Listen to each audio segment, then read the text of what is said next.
I want to know if he's bunking up with Tyrrell, and if he's the big spoon or the little spoon. I think he'd be the little spoon just out of principle, because Tyrrell's kind of, he's got the elderly gravitas.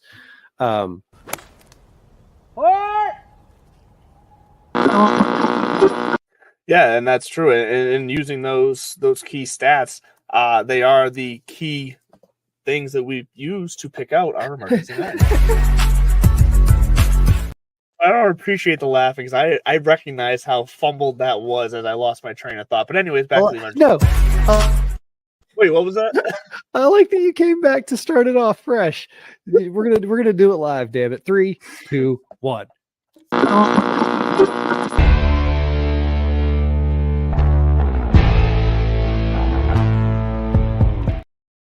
I love being reminded of the quality of banter that we are capable of after a long break. We've been off for a little bit, but we are back here for this Tuesday night fall special of Divots and Pivots. I'm Andrew LeDuc, a.k.a. Mr. Mallard, and as always, right here next to me in what looks to be a new hat, Bud Copeland, Chief of Morale. Is it a new hat? Am I correct?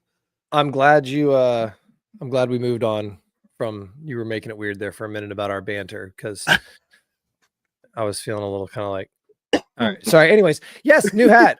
Good to see you, my guy. This is our very own Boston Common Golf. There it is. Go Frogs. We also got we got the green, the bullfrog on the front. I like the bullfrog one the best. I like this one the best. Okay. The bullfrog's a little bit big, and it also looks like, it reminds me. You ready to get sad real quick? Oh Jesus! If you Google, listen, when you texted me saying we might, oh, there it is. You hear it? All right. So if you're listening to this, yeah. It's my future former 9-to-5. We're onboarding people. So it's been story time with Uncle Bud at work for the last 2 days. And while I don't mind talking, it's taken its toll. And so on the way home, I texted Andrew and was like, dude, I don't know. This is tough. And then after just hanging out with Coop, the intern's with us tonight. She's right over there. I think she's watching Super Kitties. I think that's the. Oh, I think I've seen that once. It's adorable. It's adorable. It was a quick flyby in our household. And but we're back. We can do this. We can persevere. #warrior. We are a little earlier because we're going to go a little longer, because, as you said, this is our little fall festival. We are on our fall break. We'll talk about the FedEx Fall Swing, or whatever the fuck they're calling it these days. But we'll explain why it's important for the folks who are playing. Raise your hand if you've watched 1 second of PGA Tour golf after the President's Cup. No, I'm not gonna lie. And we'll, obviously we're it's still early, but just teasing some of these topics of the future of golf. What does it look like? Is this important? And just because nobody's watching, does it mean it's going to go away, or is it just going to evolve? And even as soon as soon as today, was it Lucas Glover coming out pissed? Oh yeah. Pissed, I say, about some of these changes coming down to quote unquote appease 5 or 6 guys. Well, Lucas, I mean, you've had a hell of a career, but right now 5 or 6 guys move the needle. So we'll get into that, but we're going to persevere. Thanks for joining us for our fall special. We'll talk about the PGA Tour a little bit, live a little bit. We'll look at 25. But really what got me excited was, and I say we just get into it, because it's not like we're going to run out of time. And as we pointed out, there's 1 or 2 cool stories, I think, from the fall swing, aside from just explaining what the numbers mean to see where guys are landing for next year. But especially like this past week with Rafa Campos and his story. So we will get back to that. But let's start with the good. What in the hell? How did UFOs or unidentified aerial phenomenon, depending on what era you were born in, how did UFOs/UAP/ shout out to Acorn Hills? I was looking at my sticker right there, and our boy Nate. Thanks for the love. How did UFOs get the top billing of this week's fall Divots and Pivots special? I mean, when you had me at UFO, but give everybody, including myself, a little context. Why are we talking about UFOs for our first pivot? Maybe I'm just a crazy. I don't consider myself a conspiracy theorist. Now, do I enjoy hearing like these crazy like people's crazy theories and what they can be considered conspiracies, because I like to kind of try to understand the psyche of people. Like it's why I like to watch documentaries on serial killers and cults, because it's like I obviously don't feel like those people, but it's interesting to me that people's minds are wired the way that they can control people or do things like that, to where you just kind of want to know why. Uh, but this it feels like it hasn't been. Kind of like we're gonna want to know why serial killers were on your Netflix history, in about 2 years. But we'll get into that some more. But Sorry, go ahead. what this doesn't feel like, it's made like TikTok news basically, and like all the social media clip news. To be fair, there's been this big thing kind of Yes. dominating, and I'm not talking about the Jake Paul fight. Well, We can talk fuck about that quick. Netflix. We'll get there too. But your point is valid. There's been all this other shit going on where Yes. if it wouldn't, then this would be kind of top billing. So go ahead. Well, and talk about conspiracy that might have been designed that way. Who knows? Either way, we won't go that far down the rabbit hole. But this seems like a pretty freaking big deal, that there are a handful of 4 or 5 individuals on the Senate floor in a congressional hearing, testifying under oath and answering questions flat out that biological beings exist and have been to this planet, and they might have bases in our oceans, and that there's videos from naval ships and submarines of these things entering and leaving the water and being seen zipping around underwater.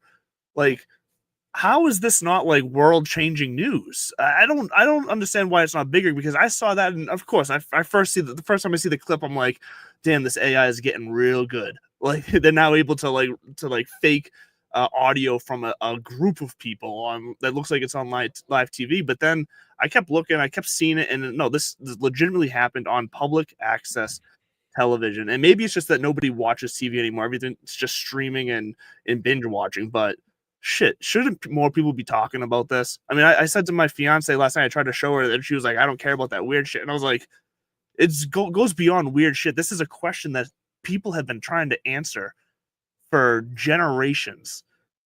It seems like there's now proof that there's other life, something we've all, or at least a lot of us, have assumed was possible, but we would never know. I'm looking at the answer to your question is because more people give a shit about who killed John Dutton uh, than whether or not there are big scary monsters living in the ocean. Which we know there are. There's also there fucking squids with like mile-long legs or arms, whatever the fuck you want to call them. Well, I'll go. Giant squids are scary as fuck too. I'll go along with your conspiracy theory, though. I mean, it makes sense. There's I don't know what the exact number is because we're not. This is not a science show. I don't know if you tuned in for this, but we've only mapped like a seriously small percentage of the ocean floor, right? I mean, Right. we have these. You go onto Google Earth or whatever, and everybody thinks like, oh, cool, we can see everything. It's the surface, and yeah, we do have topographical maps. We have radar readings and all that kind of stuff, but as far as like knowing exactly what's out there and who's out there and all that kind of shit, sure, they could be moving around and there could be people under there. I think about, I mean, for every argument that they could be down there, there's a counter to say like, nah, Correct. we would have known this, we've known that. I do think in terms of law of large numbers that if we have biological material of a foreign or alien matter or whatever this is. No. I don't know if I buy it came from the oceans bit.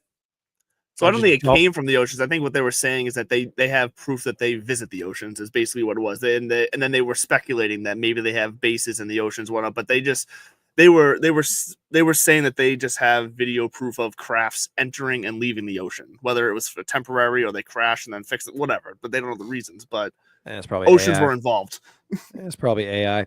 I know, right? But the bigger question of do we have like alien stuff? Yeah, there's definitely aliens out there. So they talked about that too, yeah.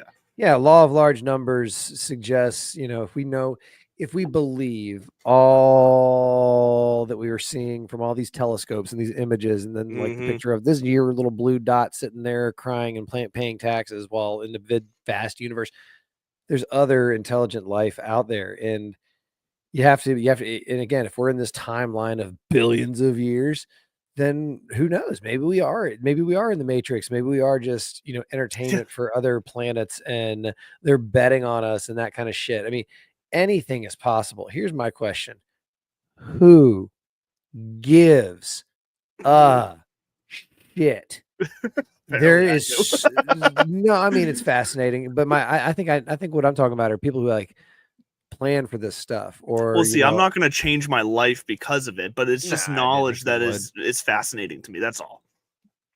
I think it would feed more so into the whole how long has the government known about it, and why are Well, you yeah, what else are you keeping from us, and all that kind of shit. which we all already know the answer to. We just, Everything, everything. yeah, Yeah. exactly. There's a great comedian, and he's talking about. Let me make sure the intern's alive.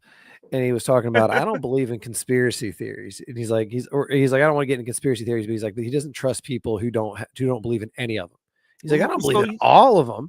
well, But he's like, none of them. And I think his point is, you think the government's just told us the truth every time? And that was the part that right. got me. I'm like, damn, why'd you have to go there? Yeah, Well, there's for me, definitely it's some cover ups. well, and for me, it's more so of like if for someone who says they don't believe in any of those, it almost shows to me that there's a lack of creative thinking of outside the box and individual thoughts. Like you, to say you believe in a conspiracy theory to me is more so of a showing of your character that at least you can at least think for yourself for a little bit and have these creative thoughts. It doesn't mean you're right. It doesn't mean you're sane, but it's better than being bland in my eyes. Have you watched the video of inside the TG? Yeah, though aliens exist, UFOs exist, Mm-hmm. and in unless ooh, that's a good sound.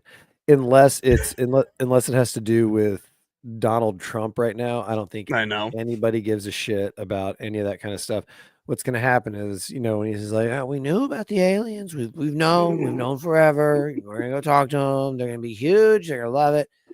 And then we'll try to find some way to exploit them and get them to work for us. Feed the And McDonald's at the White House. They're gonna love it. They're gonna get a Happy Meal. fucking every Like, single feed. Maybe that's why they live underwater, is to avoid the McDonald's. right. I'm more interested in some of the other, like, I mean, the other like food related stuff where you're just like, wait a minute, if there really are parallel products in other countries that are made with natural ingredients, I that's what know. I'm interested in. Well, Like, there let's is. It's so true. Yeah, well, you talk to people who go over to like Italy, for example, Mm-hmm. and they'll say like, because they'll talk about their diet when they're over there. Oh, we had this, we had that, and then pasta and bread with every freaking meal. And we in America are like, we're sitting here thinking to ourselves of like boxes of noodles and Right. white bread, and it's like, Yeah. no, No. it's just it's different. I'm not saying they're perfect or anything like that. I'm just No, but it's mostly the homemade. yeah, and I'm, I don't want to build a chicken coop for my, emergingly granola wife. But there is some legitimacy to, like, growing some of your own this, growing some of your Mhm. own that, paying attention to what you're buying. This show has gone rapidly round the bend. Yeah, we were Uh, never on the rails here. We started off the rails. UFOs, they exist. They TGL, let's start there. All right, yes, before we get into real golf, let's get into the upcoming TGL. And yes. I what So January 7th. Are we going to watch this? 100%. So here's what you also need to know about January 7th, and we'll get to this later in the show. That most likely will be the first night of our 2025 season. So you'll be able to watch us here and then roll right in Hey, look at to that. TGL. But I'm 100% watching I'm at least going to watch the first night of it. I feel like that as a golf fan should be must see television, even if that's the only time you watch it, because I think we owe it to ourselves to at least give it a chance, see what it is. And we are also blessed with a fantastic treat of that first night being our own, the Bay Golf Club, facing off against the New York Golf Club. So we get to see our Boston Frogs out there. The Bay Golf Club is San Francisco, Isn't it? though. No, the Bay Golf Club's different. It was the color scheme. Sorry, I saw the color scheme. I thought it was us. Oh, no, I mean, let's start there. No, Bay Golf Club in New York. First Yeah. Boston match is going to be Monday, January 27th. Yes. Yeah. You're right. Again, My all bad. My down. No shit. I think the problem thing is, I think that the Bay Golf Club has the best logo. So we And talked about that. I think over the yeah, summer. I love and that one the best. and after no, no disrespect. I mean, but it's kind of got to be like your Pittsburgh Steelers logo. We have a pretty cool logo. It's just not the best. Sure. This Pittsburgh Steelers helmet is pretty cool, but it's not the best. I definitely think that the Bay is leader in the clubhouse, Mm-hmm. followed closely by Jupiter Lynx, and then Yeah, I'm gonna put us up there because fuck New York. LA looks a little too thug life for me. I think it's trying a little too hard. Uh Although I sent Anthony Kim a message on Instagram and he reacted. That was nice. Speaking of there you go. thug life.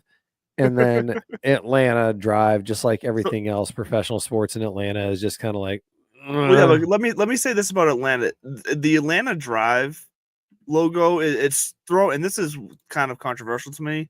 It's throwing off Contra. Alabama Crimson Tide logo vibes to me, and considering they're in Georgia, that seems like a massive oversight. If like that, if I'm not the only one that's seen that, that's giving off Alabama logos to me. It's more homage than it is logos. Live Four Aces is getting sued for their A Oh because yes, that's right. it does look like the Alabama A. That does give a little kind of it looks like there's a freaking hurricane going because I keep bumping into shit. Shit. It was Eddie Griffin. He's my favorite. It's given off because it is supposed to be a wink, wink, nod, nod. Because you even it looks to me like a little bit like the old Atlanta Braves A from when I was Oh growing up, sure, not the small circular one, but even the one they use now. I think that was the point. It's a southeastern thing, and they're going to try to identify with all that branding.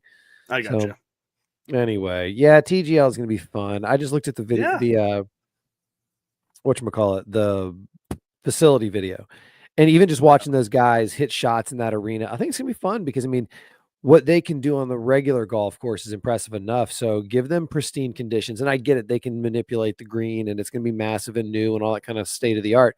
But at yeah. the end of the day, these guys are playing in a simulator. It's going to be a giant Sure. simulator. Yeah, but So, that's going to be fun to see that side of their golf game because they yeah. all use them in practicing and to various extents. But that'll be cool to see them in that setting, in my eyes. So you've obviously been to the TGO website though, because you're mentioning the facility video. Have you clicked on the link to name a golf hole contest? Have you submitted an entry to name a golf hole? Oh, Did you even man. know that was a No, thing? no, Yeah. it's pretty So dope. right on the homepage, if you click on name a TGL hole contest, it looks like right now, and I'm assuming they're doing this for a few, like there's gonna be different holes at different time periods, but right now it's a par five Nicholas design that's more than 600 yards. That's the one that is up for right now to be named, and you can just freely put in whatever the hell you want. these are the holes that they're going to be playing. This is Right. interesting. I So think it's kind of a cool little touch. well, it answers a question, which is again, are we going to just watch a giant simulation? And if this is any indication, it looks like they have digitally designed fresh new Mhm. golf holes. So That's it's what it kind of seems like, like. can you imagine, the Yeah, Nicklaus team taking a swing at a golden tee machine? That's kind of what we're right. getting with here. Yeah. They're not going to be out there playing, Castle Links like the rest of us play on freaking simulators at our hometowns. They're going to be Well, and playing that, some custom holes. here, I'm super curious because as we're saying this, I also would think it's dope where what if one of the ways they do their challenges because I can't remember if they already said how the format's going to be in Yeah. each individual match, but if they haven't, I think an idea that would be awesome to me is what if it's almost like how in basketball the winner keeps the ball, you play to 11 by Oh, ones, winner, make it take it kind of thing. sure. What if they do match play, but you get to name the next hole? So Ooh. it's a coin toss for the opener or closest to the hole, just straight up Mm-hmm. 150 or they do a random number generator puts a number on the board and then they put a flag out there closest to that. They get to pick the first hole and they get to say like, all right, let's go 16 at Sawgrass or let's go, 3 at Oakmont. Just pulling stuff like that out there. Again, Mm-hmm. that costs money to have those agreements with licensing and whatever. But Of we're course. we're talking about Tiger Woods and Rory McIlroy here and billion-dollar businesses. I don't think they would skimp on if that's what they think the people would want. Because I would think it would get part of the reason we love the majors is because we get to see familiar sights and familiar Mm-hmm. courses. It would get a little stale having nothing but brand new, never seen before digital golf holes. Like Agreed. Yeah. that Yeah, to me would be. but if it's a pool, but if like you're saying, if they're able to pick the next hole and it's a pool of custom holes and famous holes or whatever, like that would be cool. But if they did that, I do wonder, like, would some of these golf courses have pushback or you know, negotiating power to say like our hole has to be played so many times within like a month or within the No, season because like probably not. they probably wouldn't care about any No, they don't give a shit about that. exposure, right? That's what I wouldn't think so either. But I was curious what you're. Yeah, and I don't know how that works because I mean, you go to these different golf simulators, and depending on the company or who they have agreements with, they might have certain courses. And I'd love Mhm. to. I'm dying. Maybe I should just we'll reach out in the off season, talk to one of these guys because I'd love to know how that works. You know, do you pay Yeah. per package? Is the TPC package? Are there add-ons? Is it like you get 7 and then you get to there's 37 TPCs out there or something? I would imagine it's probably like yeah, like levels like you're saying where like you know silver package you get this many and then gold pack platinum whatever. I mean they like to find ways to make you feel like you're having a deal when you spend money in anything in life in any business. So yeah, I could see that being the case for these simulators. It wouldn't shock me if that was how it was set up. Whoo! I just had a sneeze attack. I had I like saw that. seven in a row off camera. Uh-oh, the intern needs me. The interns. Oh, it hit Nope. that. But I got to watch that. I haven't watched the facility video myself yet. I got to go and watch that because I think that would be interesting. I'm also curious to see, and you know I'm gonna check it right now. I want to see how much the tickets are for for some of these, and because they're all going to be down in Palm Beach at that. Why is the Sebastian Maniscalco fucking comedy tour listed in this? What the hell? Anyways, um, they're all gonna be down at the one facility. But let me see what the tickets are going for right now. For instance, for the Jupiter Lynx versus Boston Common on January 27th. And I'm trying to read around my camera, so let me. Wow, so this is interesting. The way it's literally set up like a stadium, and it's sold out. It's saying there's no seats available, so I can't even check the I, fucking the pricing. I believe it. I wouldn't even be shocked. I wouldn't be shocked if some of these teams just bought it out themselves and they're going to just give it to people because Yeah, that could all these guys are from that area. yes. Not all of them, but most of them. Well, All right, let's see. yeah, it's that whole area. Yeah, it's Golf Central down there. What, Florida? Well, but like that, like yeah, Palm, you know, because it's what Jupiter. Palm Yeah, Beach. Jupiter, Palm Beach, Fort Yeah, yeah. Lauderdale on Well, there. obviously Jupiter is obviously the biggest, but yeah, yeah. Yeah, but speaking of like ways to play golf, I'm excited because um, you know, one of my fiance's sons just a couple weeks now into indoor soccer, and there's like a big dome here a couple towns over that he's playing his indoor soccer in. I just saw that not only do they have a bar in there, uh, they also have driving range mats in there. When it's not soccer nights or whatever, I can just go in and swing the golf club in the winter. I'm pretty excited. Got to take advantage of that. You can't get rusty. No, Speaking of rusty, my yeah. brother, I would say I would if my brother-in-law was here, he would say he kicked my ass. I had to I had to give him 9 and we played our annual kind of grudge match and I was the reigning Yeah. champion after he had chirped me a little bit. So we're at his place at Dune Grass, and that's actually what this is. It's just a 207 logo with their logo in the middle. Sweet. Dune Grass up in Old Orchard Beach. Oh yeah, Old Orchard. Yeah, pretty dope spot. Yeah. It's not a hard course as long as you stay disciplined, and I just was not disciplined. I hadn't played in a couple weeks. I was just feeling because he also out of nowhere he's like, all right, you got to give me 9. I'm like 9 strokes. He's not bad at all, but he had also been playing rusty, and that's what the numbers said. The numbers were like I had to give him 9, Okay. and I was like, all right. So I'm like, all right, fucking half these holes I'm going to be giving you strokes, and I'm going to have to be thinking birdie, but whatever. And he goes, no, we're going to play stroke play. I was like, you sure about that? Because the way I had been playing, I'm Yeah. thinking to myself, all I got to do is break 80 and we're gonna be fine, which would have been true.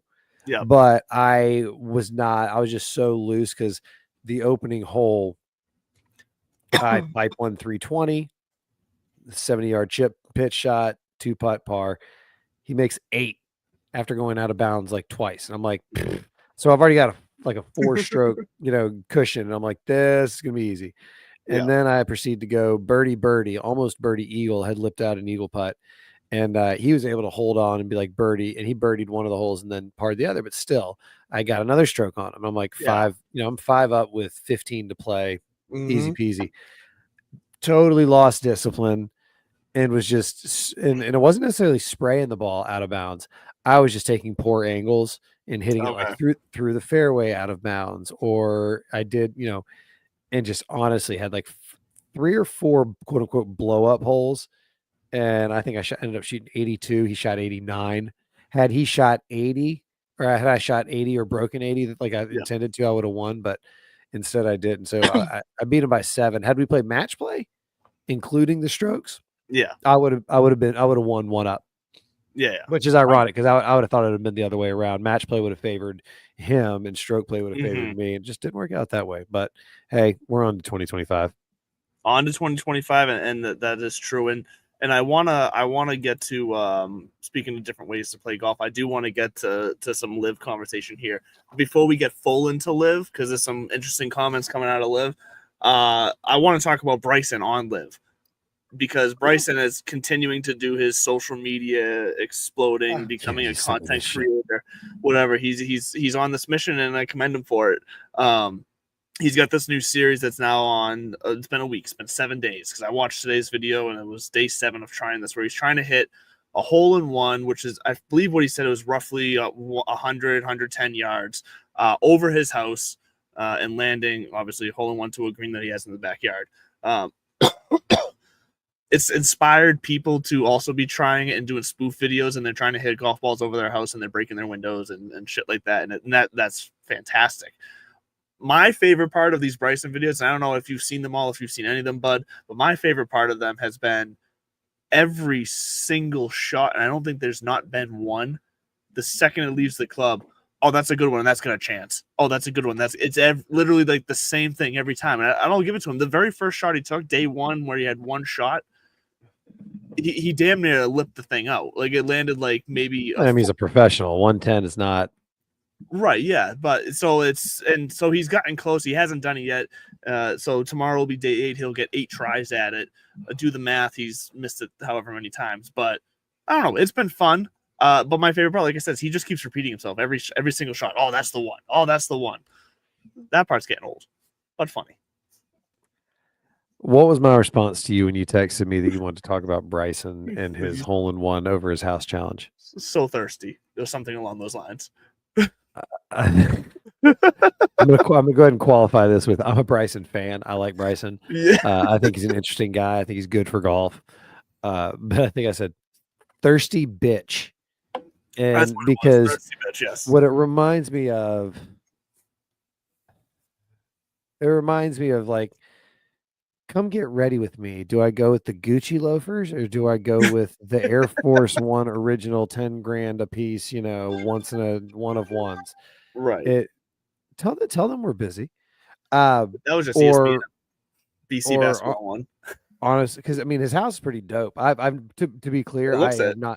I have not watched any of these, but I Okay. can imagine he doesn't have a shitty house, and the reason he's trying to No. do this is I mean, yeah, he is trying to do everything he can do to raise his profile. He has gone full tilt, Mm-hmm. social media influencer, and again, good for him. I don't give a It's shit. great. Him and It's Tony not Romo shot 50. He still hasn't broken 50, but they shot 50 first time right, on that challenge.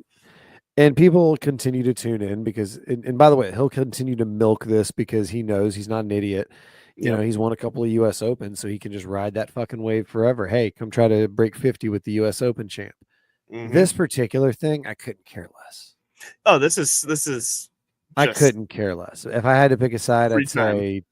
I would say, first of all, the folks who are trying to mimic it and hitting balls into their houses, you were probably the kids who ate glue in class to get attention, I know, because I or not once looked at that video and said, "Oh, I can consistently get the ball up at height and get it up over the house to where I again, even have it." I honestly, I'm hitting it over a house, no problem. It's not like that's not the part that scares me. It's like to your point, the people who are not confident and Mhm. comfortable with doing it, then going, oh, here we go.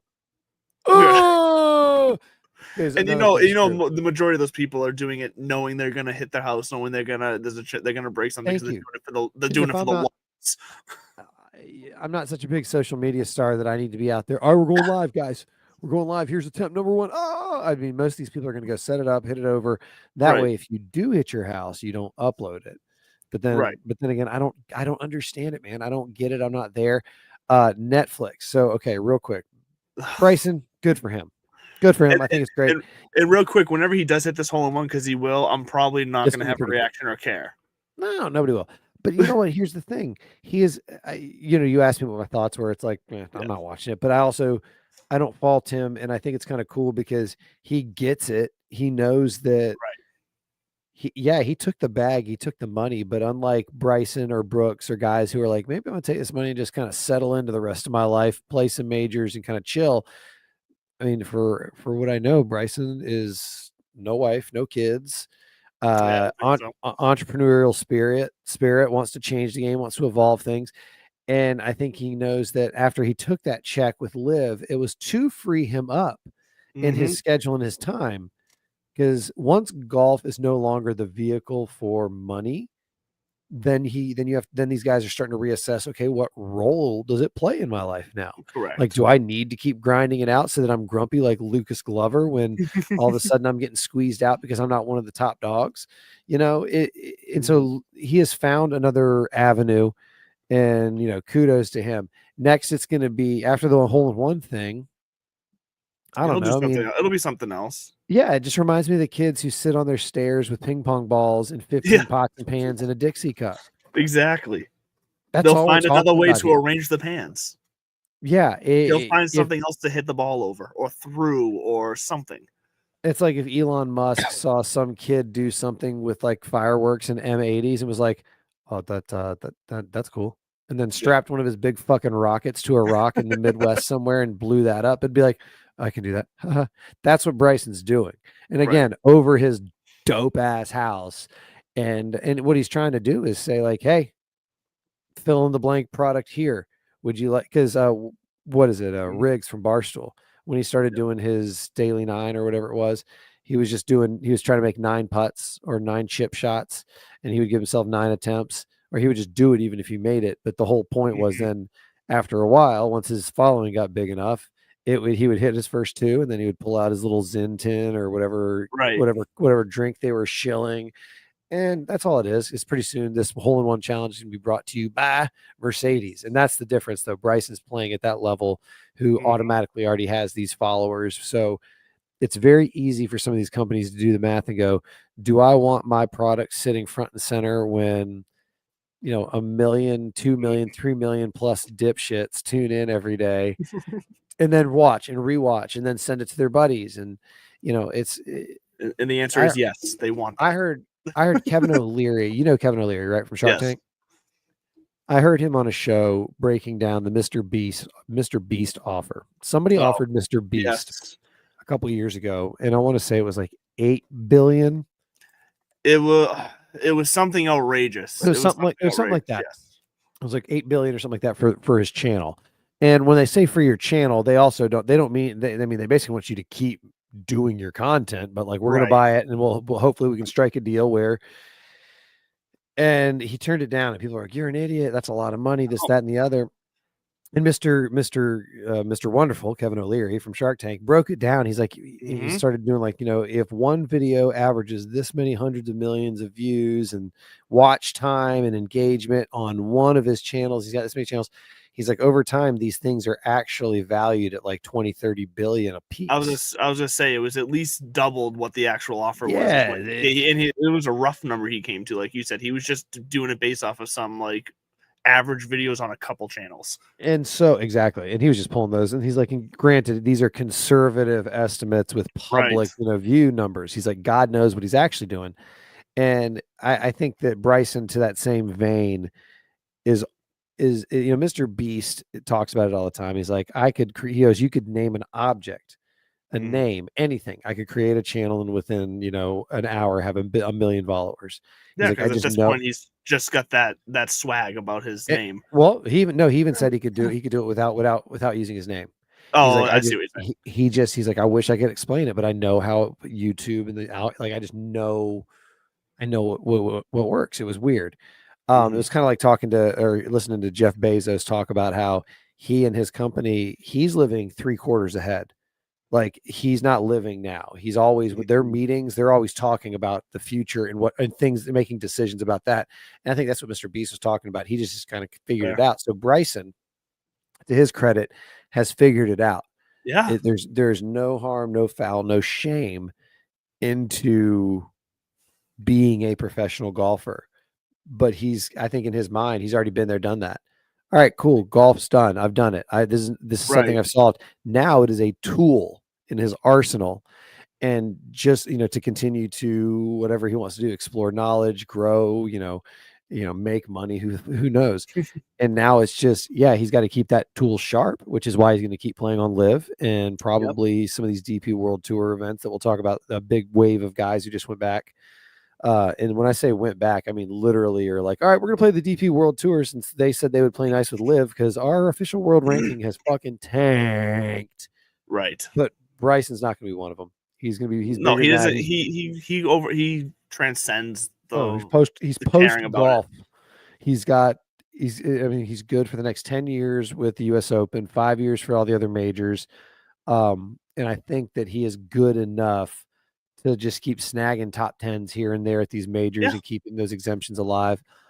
Or maybe things come back to an end. So since you Yeah. said you wanted to pivot to the Live stuff, was it Bryson alone, or you want to get into some of the other Live news? No, I wanted to get into Mark Leishman and how he can have his cake but keep his hands out of the cookie jar. Because Mark Fill me Leishman's in. just one of those, seems to be one of those bitter ex PGA guys over on Live who are now feel the need to Wait, Mark shove in. Leishman went to Live?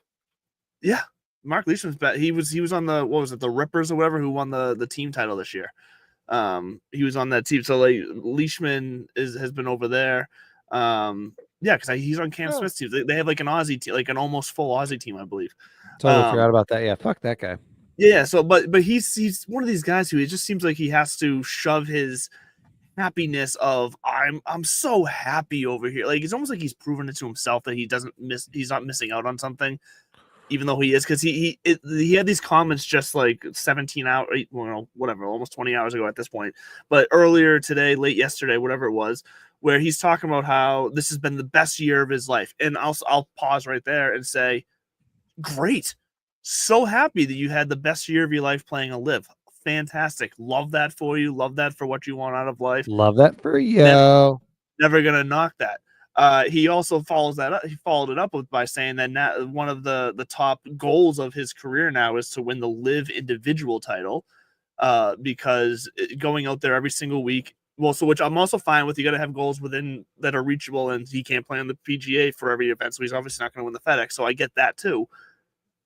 But then he also goes out there that every single time we play in every tournament, we're playing against the best guys, the best competition, and it's tough out there, and it's hard, and it's a challenge.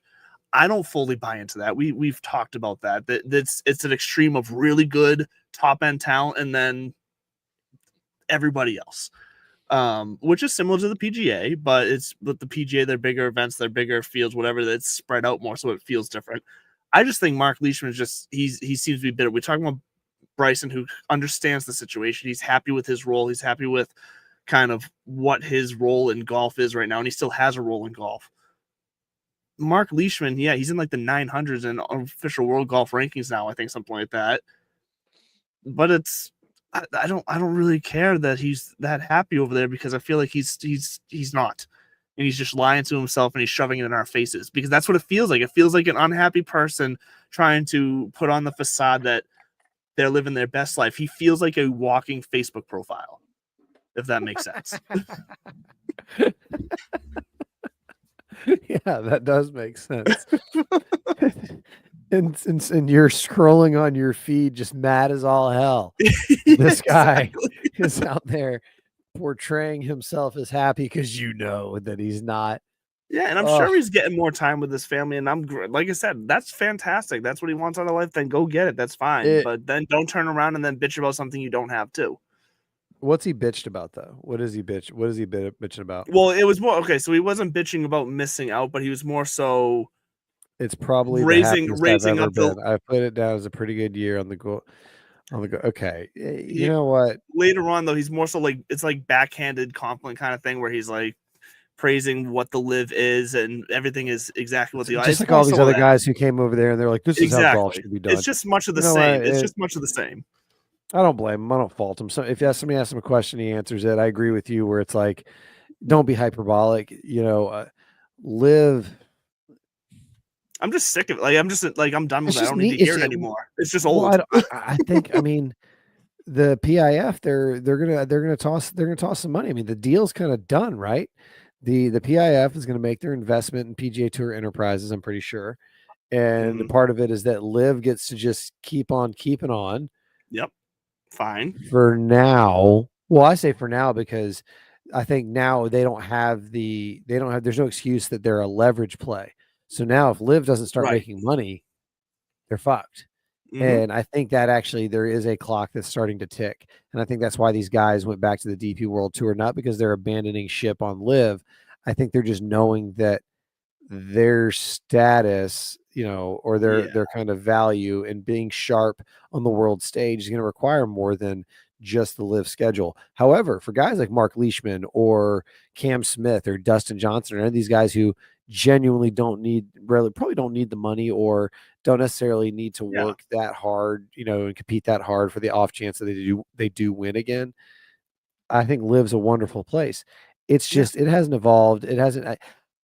And I also go back to anybody. Well, Scotty Scheffler made a bunch of money because of Live and all this because of Live.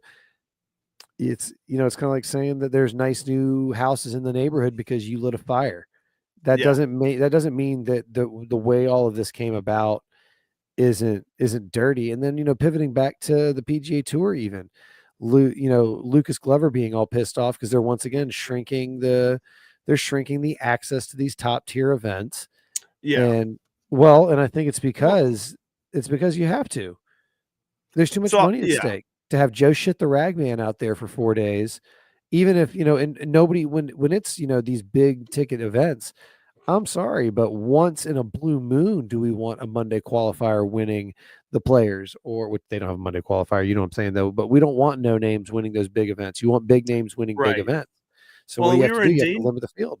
Well, we were in danger of that in the beginning of this past season, where for in the January, February, March months, like they weren't necessarily no names, but they weren't household golf names that every golf fan knew that Right. they were winning. And like if guys like us who watch every turn, we know these names. Like we were enjoying it to an extent, but we also recognized at the time that if this continues for the whole season, there's going to be a drop off on viewership. There's going to be a drop off on people giving a shit enough to bet it, which is at this point in sports across the map betting is driving a portion, a pretty good chunk Uh, of viewership and profit for these leagues. I'll tell you something I'm going to get into in 2025 is like in I guess for lack of a better way, in-game betting. Yes, You can fucking place bets on whether or not a guy's going to birdie a hole. exactly. You And can go one hole at a time, a different bet each hole. right. And I am going to look at some of that a little bit here and there because Mhm. I bet there are ways to not hack, but it's super easy, especially with stuff like Fantasy National and their Right. analytics. If you You do can enough research, Right. You can you can find, do it. now obviously then the odds are going to be reflected. It's not just going to be as clean as that because DraftKings and FanDuel and Underdog, they're not idiots. They know how the No. game is played. The same information we have access to, they have access to. So I'll Well, tell and you even what. more because they are full. They are full books Yeah. now. Full sports. They're not like just beginning now, but like they are fully dedicated to all the research that we have no time to do. So they're And sharp. and who are you going to bet on? Again, Joe Shit the Ragman to birdie the seventh. The degenerates will, Yeah, but the degenerates are exactly. going to bet on anything. If you're going to bet, you're going to bet. So you want to get people off of the sidelines and say like, Mhm. oh, like especially if a crowd favorite, a family favorite, Tony Finau. Mhm. If I could see families sitting around and being like, we're going to put $5 on Tony to birdie, to go through Amen corner and one under. Come on, Tony. Like, That's the type of bet that would be so much fun because that draws your bet out across 3 holes, and all of a sudden you're like you're uh, doing the math after every hole. Like, oh, shit, okay, he's gonna do this here because we know what's like that creates low so much low excitement. dollar low dollar bets, 15 bucks Yeah, for 15 bucks to finish one under or better on 16, 17, and 18 at Sawgrass. And if they finish, maybe it's a push sometimes. Oh my gosh. that would pay out What? a $15 bet on that. I bet you would pay out pretty decently too. Like that's not gonna be just like. That's first of all, I don't think that's going to be minus money for most golfers. It's going to be plus money. So I mean, that's decent little fun there. Do we have any breaks that we have to take? Yeah, we can take a break here. We'll hear from Underdog, and then we'll Speaking quickly. of betting, let's take that break. Perfect. Fantasy Sports Corp and Underdog Fantasy have teamed up to start your fantasy season off in the win column with Best Ball. What is Best Ball? It's quite simply the easiest way to win. No team management, no trades, no waivers. It's their biggest contest ever and it has only gotten bigger. You simply have to sit and win. You don't even have to set your lineup. Always get your best score every week. Just enter a contest, draft your team, and Underdog will do the rest. What could make this even better? How about free money, up to $100 using our exclusive promo code? Go online now and use the promo code DIVPIV to double your deposit up to $100. You tell them Gingerbread sent you. Good girl. And Underdog is a fantastic way, as you heard there. That was mainly talking about football there, but for golf as well. Because obviously golf doesn't have waivers, you don't have to worry about that. But golf on Underdog is fantastic, being able to pick your lineup from across the field in a snake draft format. But as well, they also have pick'em bets on that. You can do so much on Underdog right now. They have evolved so much, and they're going to continue to evolve. So get over there, use that DIVPIV discount code for your first time deposit, and get a deal. Save some money with us. Because betting on golf is something that is going to continue to drive the popularity of golf, because as Bud was just saying, being able to bet on these individual holes, so that is one of the best parts about these DraftKings of FanDuel becoming increasingly more, I don't want to say legit because that sounds like they haven't been, but I guess just bigger and more widespread and being approved in more and more states as time goes on, is that they now have access to more and more technology and research to be able to offer more and more bets. We are now getting bets that we can get.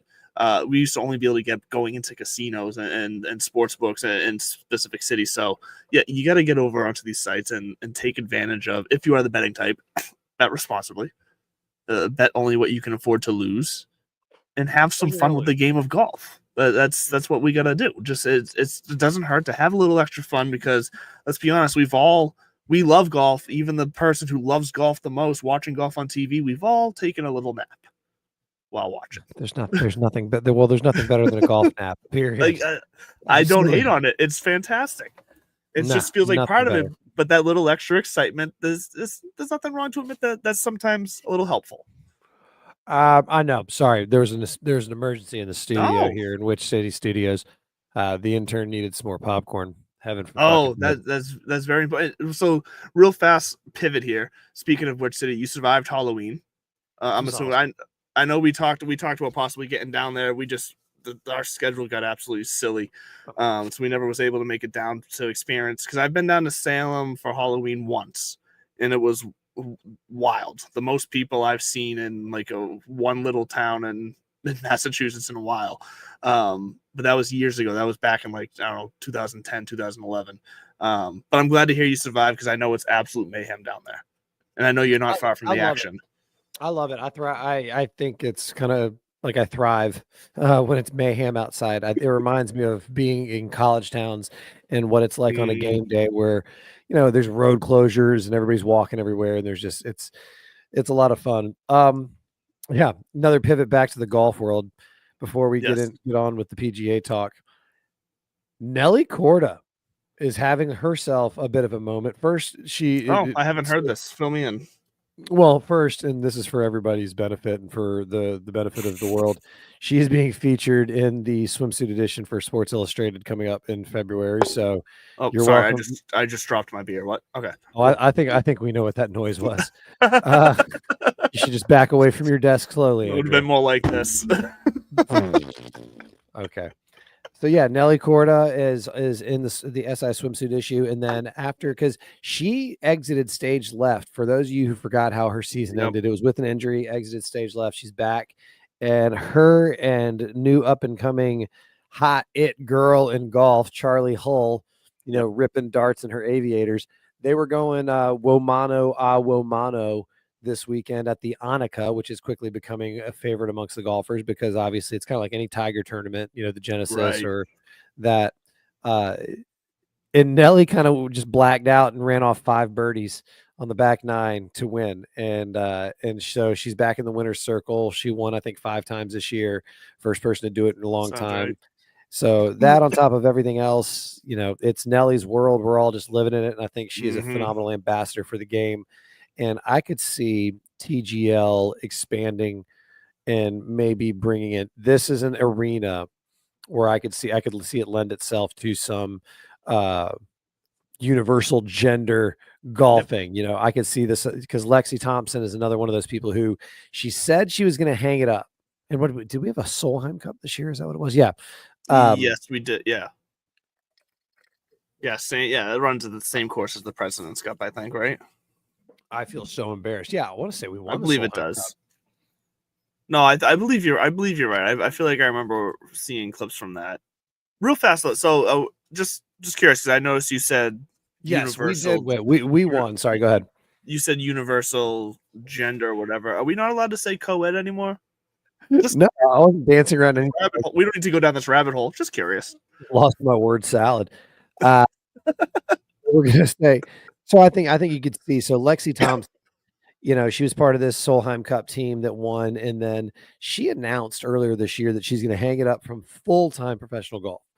I don't know if that meant because now there's people are saying like, well, what does that mean? She just meant like I'm not going to be a full-time golfer anymore. She'll play in whatever majors she has exemptions for. Yeah, it seemed like she was just going to play out her exemptions kind of thing, and then be a celebrity fill-in. Because I remember we talked about that pretty early on in the year last year. I feel like. Yeah, well, the reason this year, but yeah. Is because I also wonder, I mean, she's 20, I think 27, 28. She's been doing this since she was 12 years old. And, outside of a golfer, she's a human being. Right. And so some of these players, it's kind of like, I say this because the Annika, the same thing Annika did. Annika, after a while, after her 15 majors or 14 majors in the prime of her career, was also in the prime of her life. And she wanted to go have kids and raise them. And we've seen all those sweet moments, and now she's back there playing some of the senior tour events and the senior majors. So I think that's kind of that might be a new route for some of these. I mean, I'd say primarily female golfers because the ones who want to take breaks and have kids. That said, there's plenty of female golfers who just have kids in the course of being professional golfers. They take some maternity leave and then they're back out there. #warrior. Shout out to all the moms out there. Calm down, Junior. But Lexi Thompson stepping aside, I think, is going to be a big storyline that we look back on 2024 that wasn't talked about enough. But I also think it's because Lexi didn't. I don't think this is it. I think this might be. She's not Michael Jordan, but this might be kind of. I'm going to retire, and then the competitive itch comes back, and whether it's up in the Wizards or round 2 with Chicago, I think we'll see Lexi Thompson some more. And there's your 5 minutes of LPGA golf. Actually, I got a funny LPGA story for you after you go. Well, I was just gonna say it's not even like she's leaving the LPGA tour kind of high and dry, because in the past there wasn't as much star power. But I mean, right now we got, like you said, we got Nelly Korda, we got Rose Zhang making this comeback in her career, we got Lexi we're talking about Lexi Thompson, we got Charlie Hall is what I meant to say. Like there's names on the LPGA tour right now that are going to continue to carry the tour, and it's not like Lexi Thompson's going to crash the tour by leaving. Like this is the LPGA has learned to sustain itself. Yeah, no, Lexi was just unique because of her youth. She was at the U.S. Women's Open at 12. I think pro at 15. We've seen her for a long time at this point. I mean, the bigger story in women's golf this year has been, I think, Lydia Ko getting the LPGA Tour Hall of Fame. Hall of Fame, she got her points needed, and she got it, in dramatic fashion out of the Olympics. I know we alluded to that. I think in the women's game, that's even a bigger picture because somebody mentioned it the other day. She won like 10 times before she was 20 years old or some shit like that. It's incredible. Just a stupid run. But since our hiatus, since the Tour Championship and our kind of fall break. Sorry, I was looking at this picture of this U.S. Solheim Cup, and I was trying to remember when the President's Cup was. President's Cup was fine. I would say I saw you would put in like our topics for tonight, like President's Cup recap, and I was like, it's fine. I don't really have anything to recap on it, honestly. I'll tell the only thing I want to reemphasize is if we want it to matter, we're gonna have to lose. And I'm not saying throw it. I'm not saying throw it. I'm saying the other side's just gonna have to figure it out. But there needs to be a reason for the following year to have some sort of like fuck you attitude about it. Yeah, because That's what makes the Ryder Cup great, is because it goes back and forth for the most part, and there's this constant kind of back and forth energy and swagger, or whatever you want to call it. Yeah. That's what gets the crowd into a Ryder Cup. So I don't know if the President's Cup is not. I don't think it's going to go anywhere because of who owns it and the money that it can generate.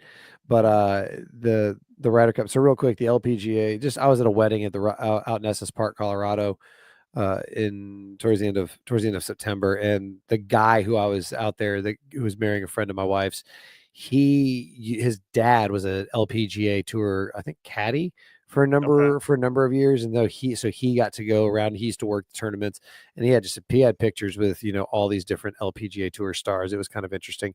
But back to the Ryder Cup President's Cup dichotomy. The President's Cup is definitely gonna have to, we're gonna have to lose, or at least close. We got to get it close. There has not been a close President's Cup since there was the tie or whatever. Not the tie. I think we did lose. No, the tie came after we lost. Well, so but the Ryder Cup, and I talked about money and generating money. The Ryder Cup. So the next 2 years, we've got a Ryder Cup at Bethpage Black, and then we've got a President's Cup at I want to say it's Medina. And so it's going to be two pretty dope ass. You got the Chicago area, you got New York City area, international golf and then right after that, around the corner, is going to be the Olympics out at Riviera in 28. So that's fantastic golf.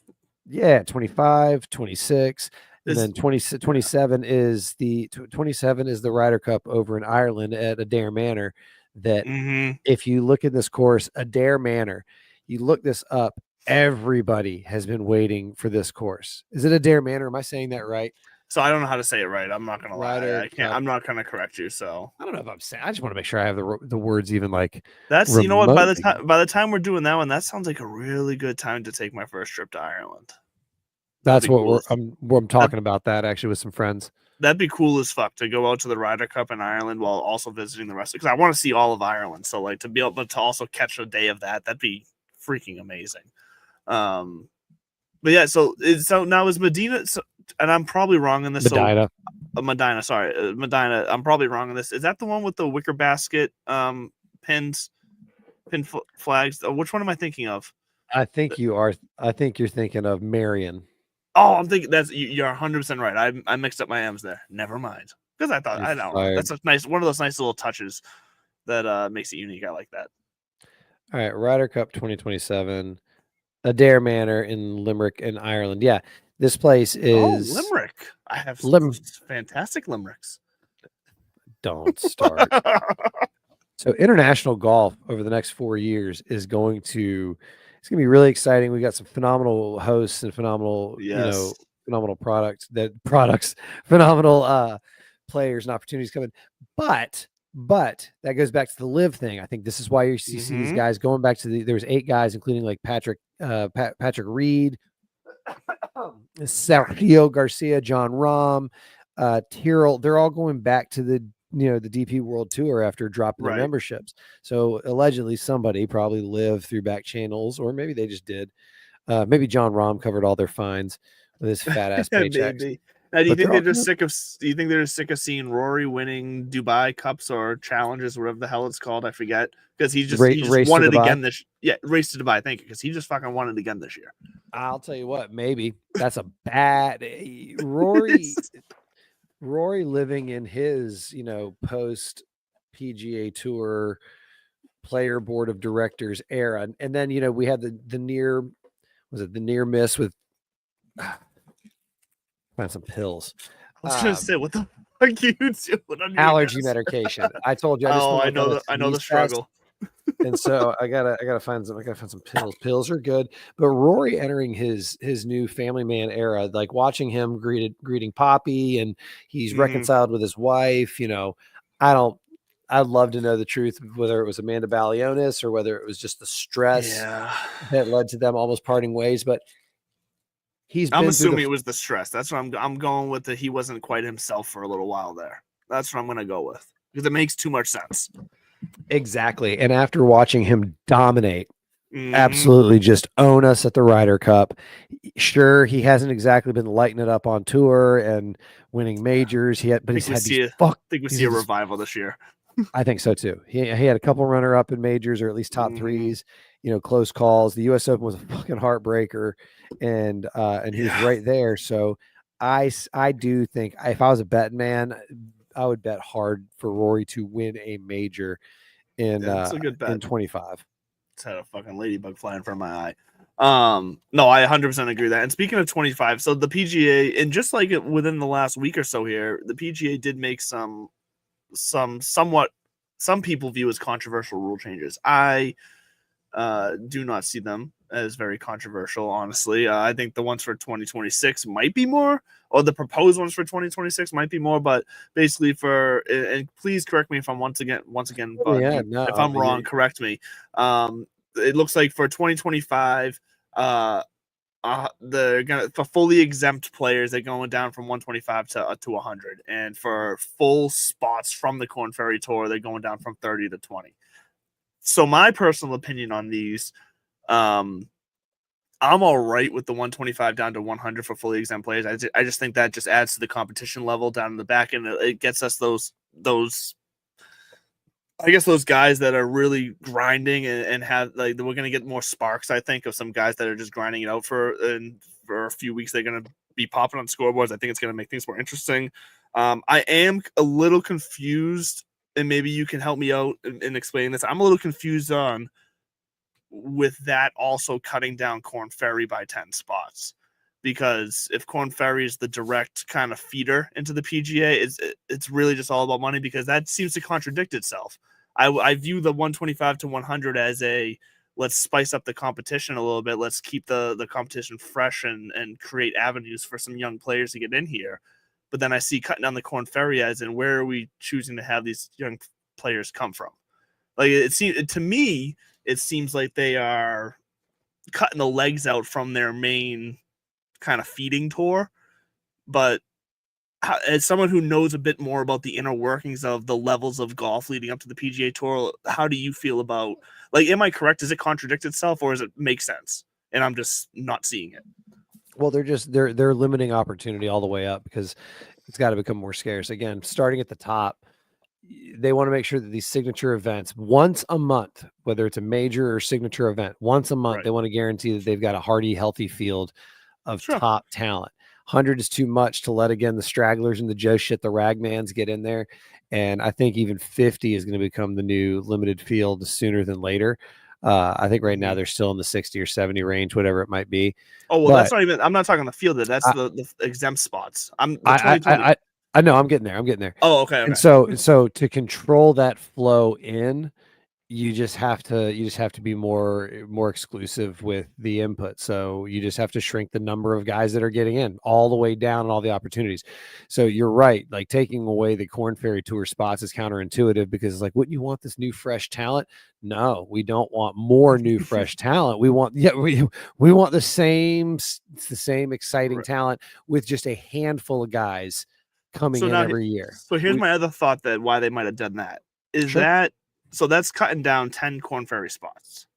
When you kind of, the law of ratios here, do you think that is a preemptive move to open up a window for live players to make themselves back into the PGA Tour, to take those 10 spots, basically? No. You don't, so because to me that would honestly, make that would be a preemptive, like, that would make sense to get those bigger names back into the PGA Tour rotation via that way. Those 10 spots opening up, you get your Mark Leishman's back, your Dustin Johnson's, whatever name recognition guys. I don't think that's where they would go with what you're talking. Maybe. No, hold on a second. Live exemption. I want to see this into signature. That hasn't really been fully laid out yet, the live exemption, but there's been a lot of talk that that's going to be part of this deal here, that there's an avenue created for them. And I wonder if this is part of that avenue. It's not going to be. Sorry, so I don't think the avenue's not going to be for those guys to get their tour cards back. I think they're just going to say, we're going to have events. More. We're gonna, so because they got to make room for those exemptions. So was that where you're kind of going with? Like, that's what I'm saying. The cutting down 10 Corn Ferry tours makes room for 10 household names like Cameron Smith, Dustin Johnson, whatever, or to just get in for one random tournament. That's the only reason why I saw that, to make sense with also cutting down the full exempt players. Yeah, and kind of I kind of you and I are both arguing the same point from different sides. Yeah, Right. absolutely. No, I'm serious. I didn't think of it. I honestly didn't think of it that way. Where you're like, that's where that room. Because yes, you do have to shrink the number of people coming in from the Corn Ferry Tour. But to your point, they're not going to shrink the field size just yet. So where are those other 10 guys going to Right. come from? And Which it's not going to come from the PGA Tour. Well, I mean, it is and it isn't. right. Yeah, It's but gonna they're not going to cut out, like you said, they're not going to cut out the top 100 on the PGA Tour to make room for the defectors. To say it kind of plainly, I guess, too plainly, but whatever. And they're limiting the number of Monday qualifiers and they're shrinking all of that kind of man on the street opportunity, which, again, Lucas Glover coming out, and I don't know if he was specifically reacting to the field, the signature events field. I think he was, or the Corn Ferry Tour cards, probably not. But all of that, he's like to appease 6 or 7 guys. Yeah, the guys who move the needle and the guys that are it's shown. I hate to break it to you, Lucas, without the eyeballs of those guys, you No don't one have a knows your career. name. Yeah, yeah. No one knows your name. I mean, he won a U.S. Open, but there's a lot of guys who have Right. won U.S. Opens, and then there's a lot of one and doneers with the majors, and so no disrespect, but grouchy about No. the limit. Not play better. That's kind of the Rory McIlroy, although we can't Mhm. reference that ever since Grayson. It's like, Yeah. because that's who he was talking to. Yeah, we can't do that. But Which those changes don't bother me. I think no. because at the end of the day, we all just want to see who. We don't even want to see the top 50. We want to see who's within 5 shots going into the back 9 on Sunday. That's all anybody gives a shit about. That's all. Just like when it comes to NBA games, a lot of people only watch the the last fourth 2 quarter, minutes. or the Exactly. 2-minute whatever, and that's why, like, I'm personally for the proposed changes of 2026 that they're talking about on the table of cutting total field. That's what they're talking about, cutting total fields down. They're talking about cutting normal events from 156 to 144 and specialty events from 132 to 120, which honestly I'm perfectly fine with. Like, I have no issue with that. Like, I'd have an issue if it continues to kind of go down, because I still like that opportunity of, a guy around the 100 range, on Sunday being in the top 10, and like that's a story to follow. I like that. But 156 to 144, 132 to 120, like I am perfectly fine with that. It does make me wonder if it's something that, if they're trying to maybe balance out the different levels of golf that lead into the PGA. Like, so all of a sudden these 12 guys in these tournaments that don't now make it to these tournaments, like, are they now going to make, I don't know if this is going to make sense, but are they now going to make more money off of these 12 guys from an amateur tour event than they would have off the PGA Tour event? You know what I mean? Like, are they now spreading out their money more efficiently to where they're making more money off of these individuals than they would have if they were in, playing at Pebble Beach or something? Probably. Does that make any sense? Like, they're going to make this higher quality of guy for an amateur event is now going to be more profitable to them instead of them being the bottom tier guy at a main event. Are you saying are some of these guys just going to give up pro golf and go to YouTube golf? So I think some of them will. I'm not talking about the golfers individual. I'm talking about the leagues. Like, some of these guys now are going to have to settle for the Corn Ferry Tour or amateur events. Like, are they now spreading out the PGA, spreading out their profit margins across different levels of golf instead of just fully relying on the PGA? I don't think it's that deep. I think they're just looking at their top. I think they're just fully looking. It's not that deep yet. I think it might be where they're going though. This is like the first cut. Yeah. That's what I'm saying. Probably. Like, this seems like the first trial, and if they continue to cut, then I would start to see maybe a little bit of a pattern that they might be trying to balance things out. Which, once again, I'm fine with as long as it doesn't go too extreme.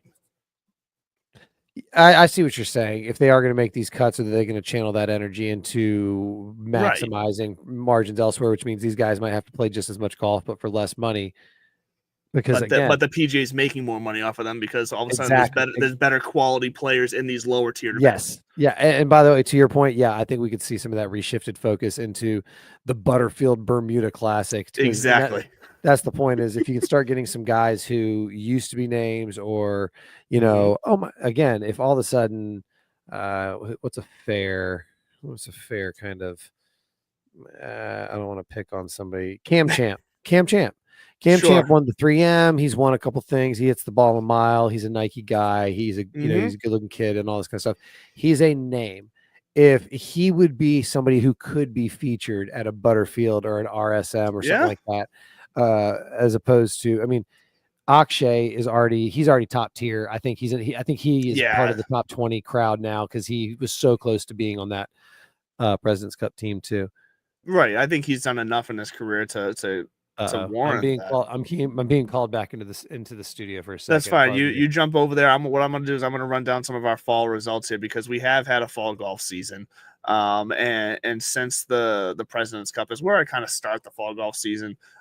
We've had the Sanderson Farms has been played. We've had a handful of events played, and for the most part, we've actually seen some familiar names. So Sanderson Farms, Kevin Yu won that.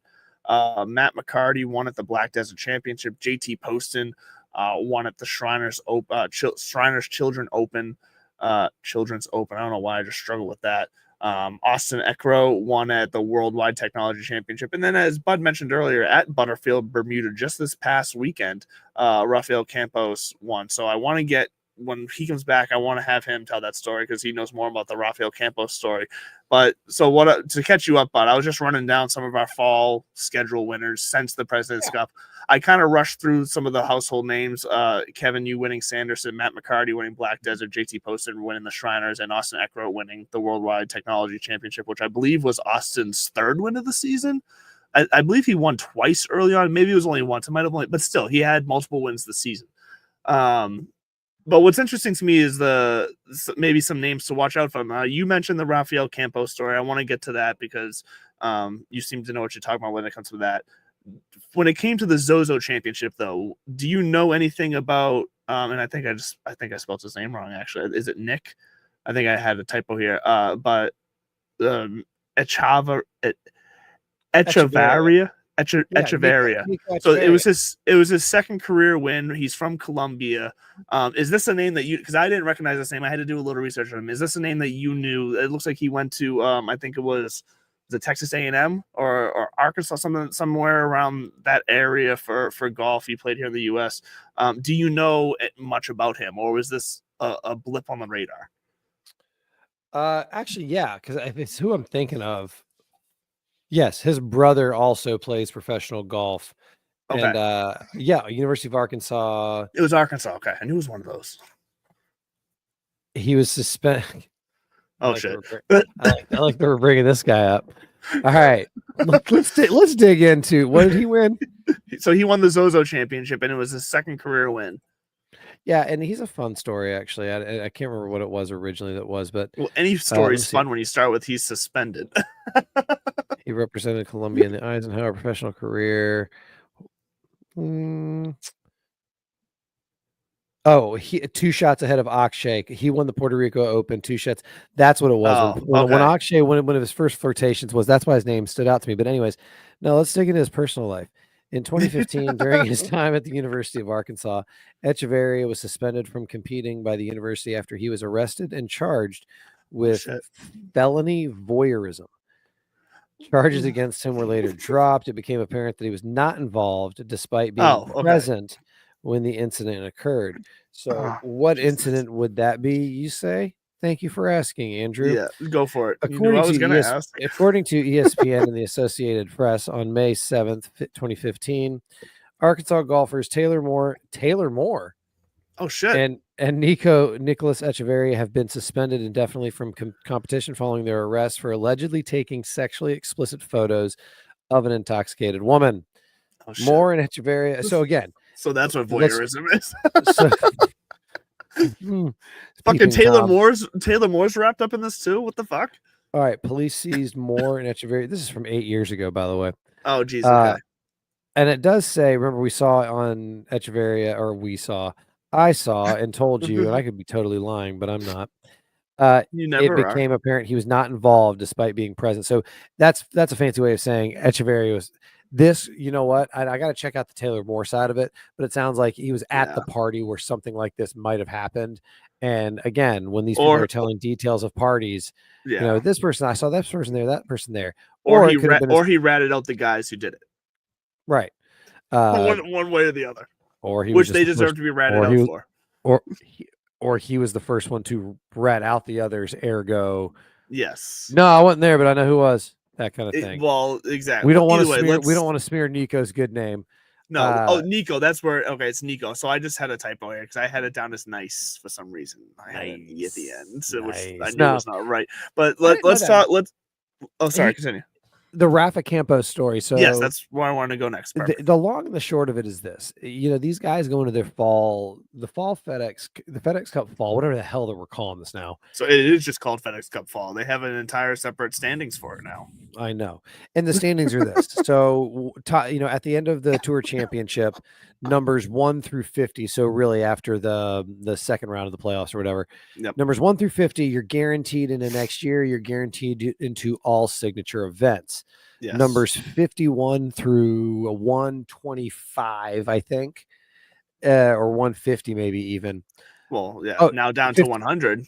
51 to 150. Hold on. 51 to 150 go compete for the rest of the fall to improve their standing to get inside the 100. So this year it's still 125, but it's going to be 100. So 51 through 150, they're playing to increase their chances of getting, I guess for the first 20 guys, there's 10 spots in these signature events that they're fighting for. And then Makes for everybody sense. Else, they're trying to move up into the top 125. And if they're outside of the top 125, then they get conditional status and they get preferential status on the Corn Ferry Tour.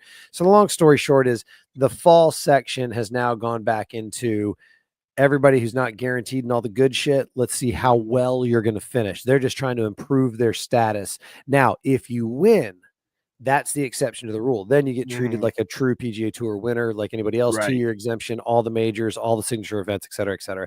And that's where Rafa Campos came in.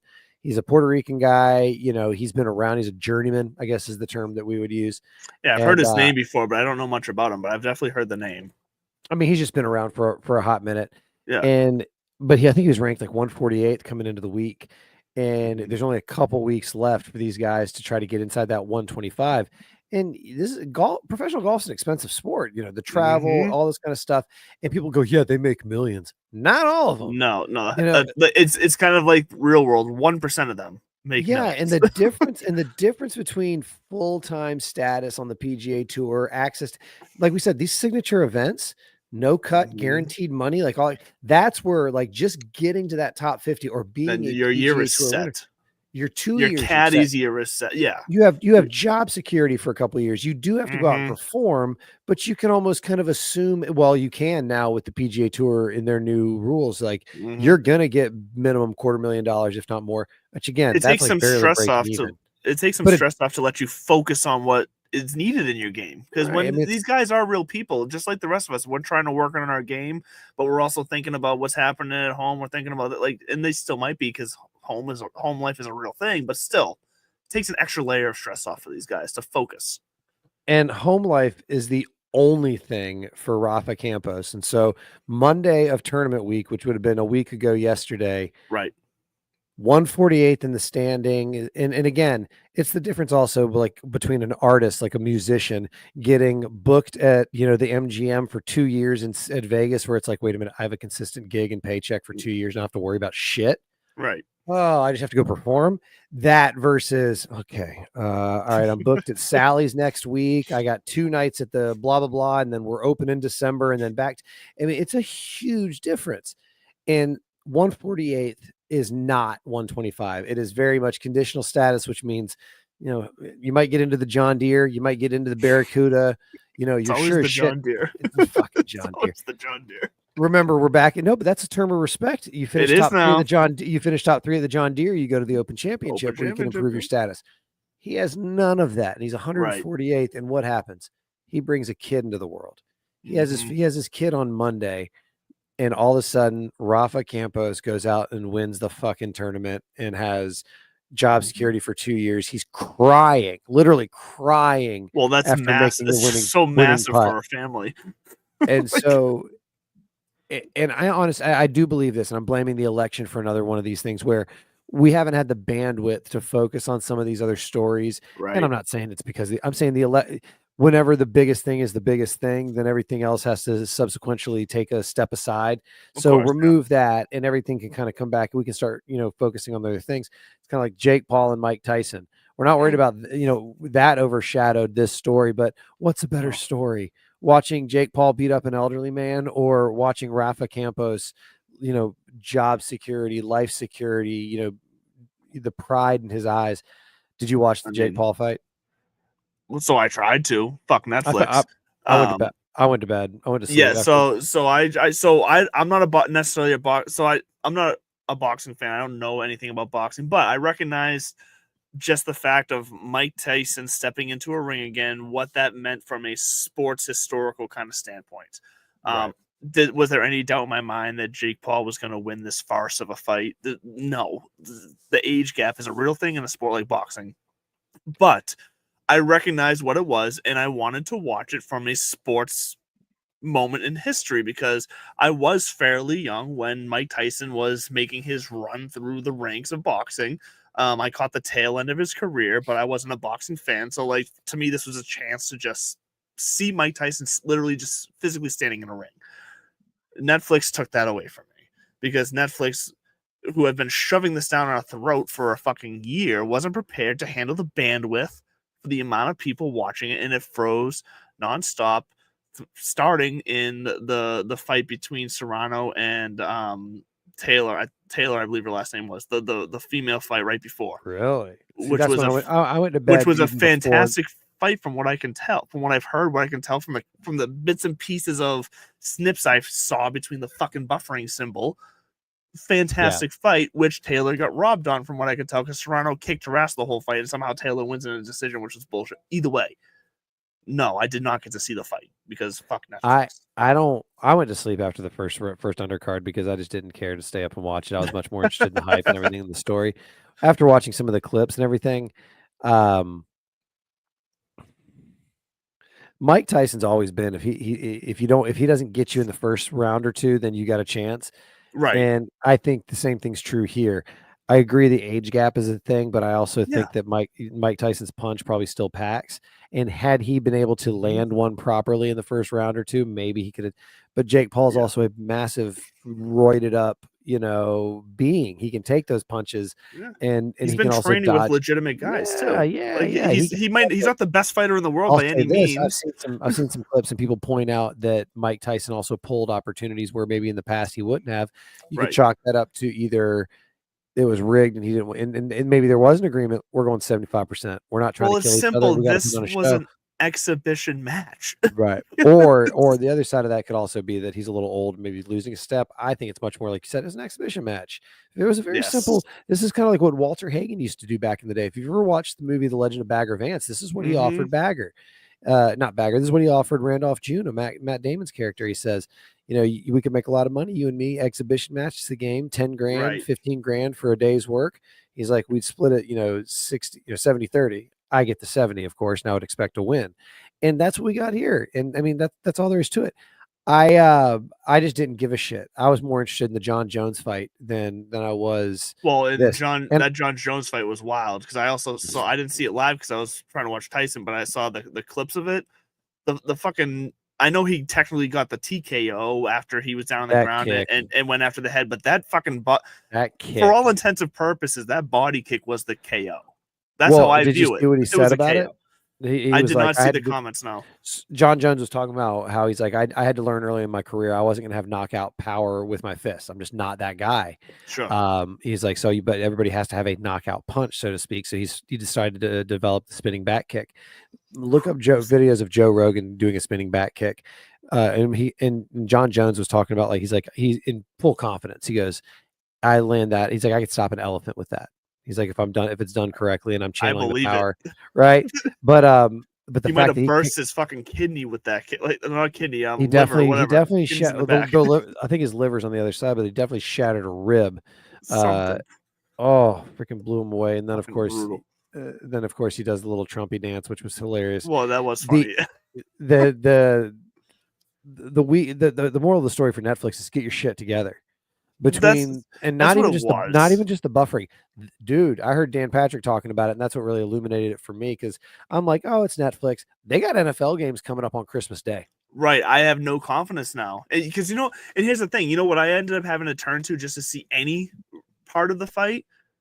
The big winner of the Netflix fight, Antonio Brown. Oh, because everybody was watching it through his live stream. I was fucking watching on his live That's stream. funny. I saw that thing up around 2.4, 2.5 million people watching on his Twitter live stream of him in a box just zooming in on the fucking Jumbotron at AT&T Stadium. And that was giving me better coverage of the fight than fucking Netflix. Yeah, I have zero confidence that Netflix can handle an NFL game at this point. I don't want to see it. And after watching the golf event, their live sporting cachet, like, get it together, folks. This is professional business. I'm not saying you can't have fun. I mean, no, but people get pissed off about this shit. I get pissed off about this shit. Yeah, when it's like high school AV club type. Oh, I guess Evander Holyfield's mic is the earpiece is not working. It's like, yeah, right. Come on. Or somebody else pointed out, some of these commentators and talking heads, it sounds like they weren't given any kind of prep notes, talking points, or what to expect. You could tell. Yeah, I mean, it was like there were a couple of dipshits in their basements doing a podcast about golf.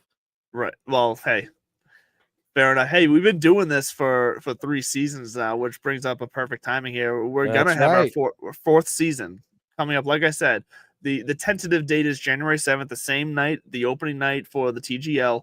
But we'll see how schedules shake out. But January 7th, right now, I'd say is our target date for kicking off season 4. That's right, season 4. We were started in 2022. I know the math doesn't make sense, but when you count it on your fingers, it does.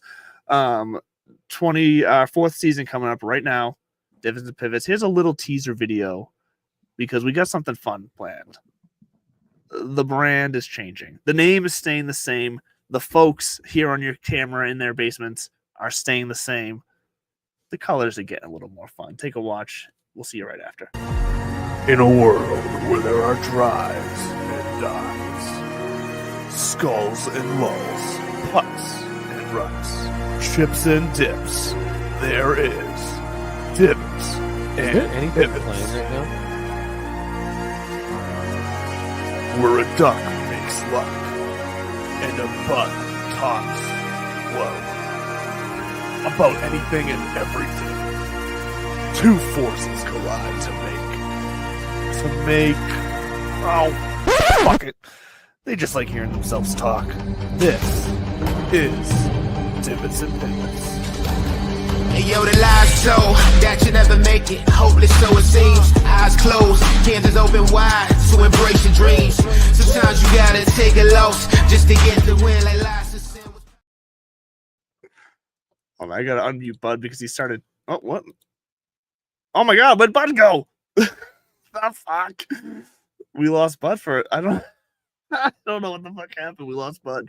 I wanted his reaction, his live reaction. He hasn't seen the teaser video yet. It is what it is. It's little, but what you saw there, new color scheme, new logo coming to you for Divots and Pivots. We want to freshen up as we grow this show, as we grow our audience. We wanted to change it up. We wanted to add a little pop of color, stand out a little bit more. I'm hoping Bud can join us back in for this. But as you can see, new colors, new logos, it doesn't matter. You get the same old two of us just talking shit, having fun. It's what you're going to get every single week, every single Tuesday night, starting in January for the entire golf season, riding right up to the Tour Championship. And I'm hearing from Bud now. His computer froze. Fantastic technology. Let's see if he can get back here in the next minute or so. If not, though, it seems like a perfect time to just to call it here, and maybe I'll get his reaction to the video. I'll record it and we can throw it up. Oh, here he comes. Perfect. So this is perfect. I wanted your reaction to. I didn't see any. You didn't see any of the video? Well, none of that. My computer, like my computer, must have froze up immediately when you went to share the screen, because that's why I was like, "Am I supposed to be seeing something?" Oh well, fuck it then. We're gonna play it again. Hopefully, it doesn't clear your computer again. Give me a thumb. So that makes sense because you started talking and I muted you because you were talking over the video somehow. Like it didn't right, because I couldn't see it and I was like, "What the fuck?" And then it just froze after talking all that shit. You know what? One of our dozens of fans, somebody works at Netflix and heard us talking shit and throwing shade and was like, "Really?" And just hacked into our system. Fuck you. All right, I'm gonna play it again. All right, run it back. Run it back and it'll run us out. All right, throw up a thumbs up if you can see it. In a world where there are drives and dives, skulls and lulls, putts ruts, chips and dips. There is divots and pivots. Where a duck makes luck and a buck talks low about anything and everything. Two forces collide to make. Oh, fuck it. They just like hearing themselves talk. This is Divots and Pivots. Hey yo, the lies so that you never make it. Hopeless, so it seems. Eyes closed, candles open wide to embrace your dreams. Sometimes you gotta take a loss just to get the win. Like lies to sin. Oh, my lame ass movie trailer So good. voice because That's so AI good. failed me trying to do that. So I was like, "Fuck it, I'm just gonna do whatever I can." That's too good. I need the original. I need the original. I need to post it in public spaces because, ironically enough, that's if you follow me on Instagram at this buds for you. I've been dormant for a couple of months dealing with some family. It was like I had weddings to go to and 10-year Right. anniversary and some other stuff. But I too have some exciting announcements coming up in the coming weeks for 2025 as I've finally been able to tidy up some off course issues. No, not issues like Things, Taylor just Moore and things. Nico, but things. But until then, we will see you sooner than later. We might pop back for another check-in if anything explosive happens. But until then, have fun, be safe, be there for one another. And if you get a chance to swing a golf club, take it. And make sure every weekend catch your morning wood on TikTok. I got you. We're out.